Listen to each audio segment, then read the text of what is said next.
La India es conocido como el techo del mundo.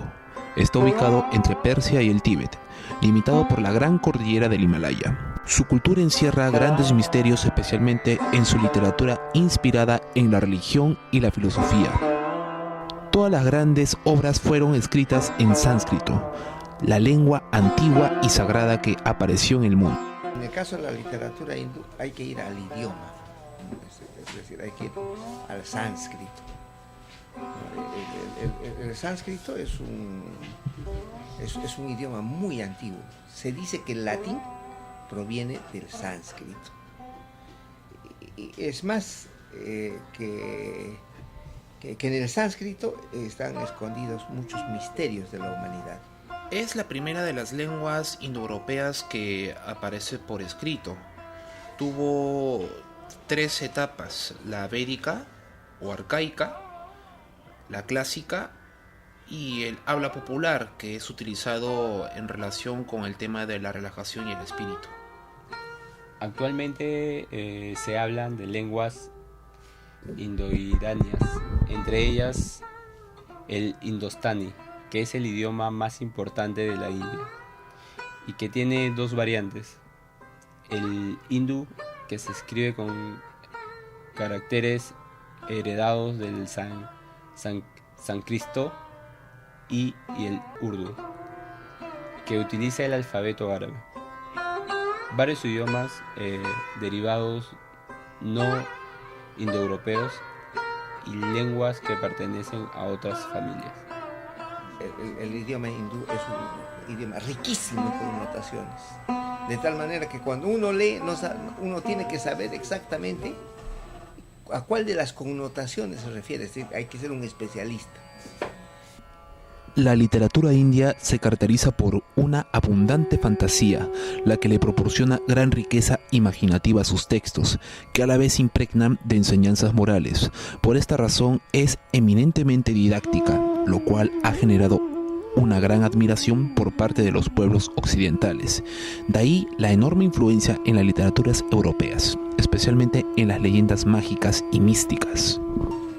La literatura hindú, en términos generales, es absolutamente desconocida y divorciada del mundo occidental. De tal modo que no ha habido una relación contemporánea, ¿no? Ni con Europa, ni con los Estados Unidos, y menos con América Latina. La India está influida por la religiosidad, la imaginación y el simbolismo. El contexto religioso está constituido por la presencia de los dioses, a través de mitos, leyendas. Su literatura deja de lado el aspecto histórico, ya que son muy soñadores y fantasiosos, por lo que la historia es convertida en leyenda. Las primeras obras de la literatura india fueron transmitidas originalmente de manera oral. Siglos más tarde fueron recopiladas de manera escrita. Estas obras influyen textos de la literatura sánscrita, tales como los primeros Vedas, las epopeyas como el Mahabharata y el Ramayana. En el Mahabharata se habla de temas absolutamente inquietantes, por decir lo mínimo. La existencia de humanidades anteriores a la nuestra, la existencia de los mundos de dioses, la existencia de dioses voladores que son relacionados con los ovnis ahora. Es considerada la obra más extensa de todo el mundo. Se deduce que esta obra no haya sido escrita por un solo autor, pero según la historia fue Krishna Dvaipayana. La obra en sí se divide en 2 partes. La primera parte trata de 2 hermanos, Vinata y Kadru, y de su impresión de ver por primera vez el mar. La segunda parte habla de Savitri, una princesa que no deseaba comprometerse con nadie, hasta que conoce a Satyava y se enamora de él. Al casarse se entera de la predicción de su muerte. La parte más larga de esta obra es el discurso de Bhisma antes de morir. Consta de 19.000 estrofas. La trama esencial del poema desarrolla las luchas entre los descendientes de los hermanos Kuru y Pandu, del linaje del rey Bharata y de la ninfa Sakuntala. Mahabharata, que tiene un tinte de carácter religioso, y el Ramayana más bien un tinte heroico sobre la construcción de la nación india. El Ramayana es menos extensa que el Mahabharata. El poema trata de las hazañas de Rama, quien era heredero al trono por derecho de sangre. Pero por influencias de la otra esposa del padre de Rama, el rey Dashraja destierra a su propio hijo de su reino. Rama, obediente, se va del reino en compañía de su esposa, Sita, y de su hermano, Lakshmana. Después de una serie de sucesos donde se enfrenta a demonios quienes secuestran a su esposa Sita, Rama es ayudado por los monos, venciendo a sus enemigos, y al regresar al reino de su padre es coronado rey. La literatura hindú, en esos dos libros que acabo de mencionar, la complejidad.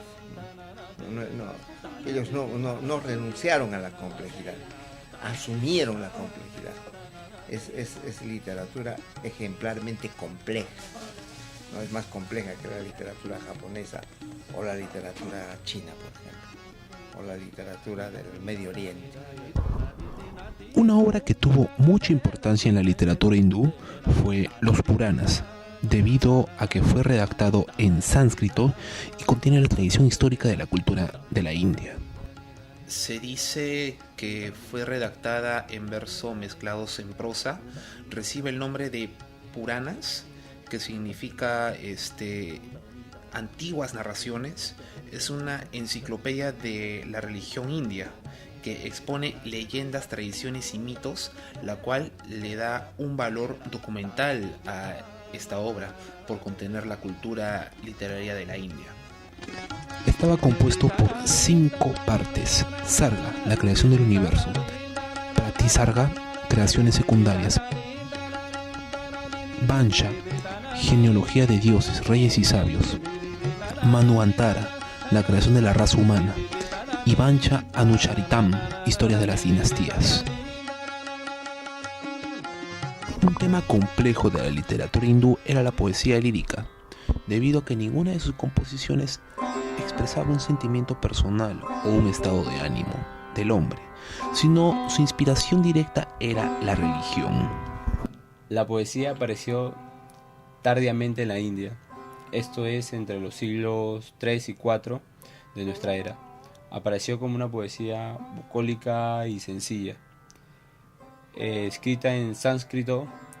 La popularización de los fragmentos líricos de las grandes epopeyas. No hay que olvidar que la poesía en algunos lugares, como en el Asia Menor o en el Asia Mayor, ¿no?, está ligada a la religión. La poesía no sirve para tus devaneos intimistas, personales, para que digas lo que mejor te parece. No, muchacho, no. La poesía sirve para alabar a Dios, ¿no?, para alabar a la naturaleza. El sánscrito ganó terreno muy pronto. Paulatinamente, este material tomó la forma de una especie de poesía artística que se llamó Kaiva, la cual estuvo sujeta a reglas muy severas, ¿no? Los mejores autores líricos de la India fueron Kalidasa y Jayadeva. Kalidasa es el más grande poeta lírico de la India. No existe un criterio seguro acerca de la época exacta en que vivió, ni se conocen tampoco los detalles de su vida. Su nombre significa esclavo de la diosa Kali. Jayadeva, en su más grande obra, Gita Govinda, este poema relata los amores entre la pastora Radha y el dios Krishna. Se ha interpretado como una alegoría que nos remite a una experiencia religiosa. Está considerado como uno de los textos más sensuales y exquisitos de toda la literatura hindú. No hay que olvidar que una de las cunas de la cultura humana es la India. La cultura humana paralelamente se inventó en 7 lugares de la Tierra. Uno de los lugares donde se inventó fue en la India. La India y su sagrada literatura es compleja, llena de connotaciones y secretos de la humanidad, los cuales fueron ignorados años de años, pero si leyéramos por lo menos un par de páginas, nos daríamos cuenta de la magia y fantasía de la sagrada divinidad de sus textos y la abundante creatividad y autenticidad de su cultura, la cual es uno de los orígenes de la humanidad.